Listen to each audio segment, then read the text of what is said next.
Do you ever get frustrated when you're in an argument with somebody and you just can't make the point because you're getting mad? They've said something, it's triggered an emotion, and God, I know I have.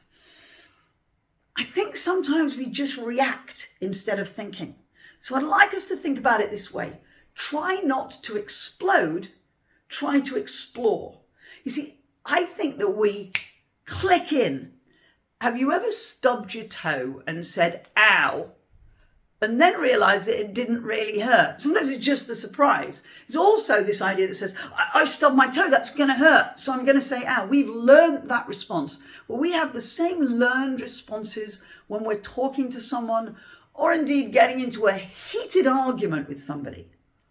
But we never win an argument like that. We need to start putting a pause in.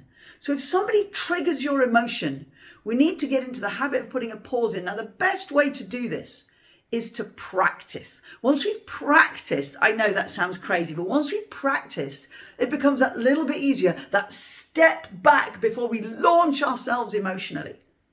So what we need to do is get used to the idea that when somebody has said something that, they're undermining me or they're doing this, is to stop for a minute in our head, pause, and then explore.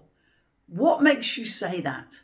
Now, that might not be the phrase you choose, but for me, that works really, really well. So if I'm really angry or somebody's triggered an emotion and I'm reeling from that psychological pain, I now pause and go, what led to that? Or what makes you say that?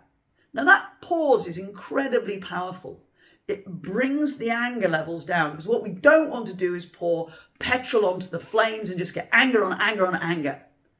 So practice by learning the pause. The first thing to do is to practice doing it when it's less heated. So actually, it's just a good habit. Anyway, we're having a discussion. What makes you say that? What led to that? And then by the time we get into a really heated debate, we're already used to this idea. And it brings the emotion levels down, and we are much more likely to win the argument, or at least not feel like we've let ourselves down.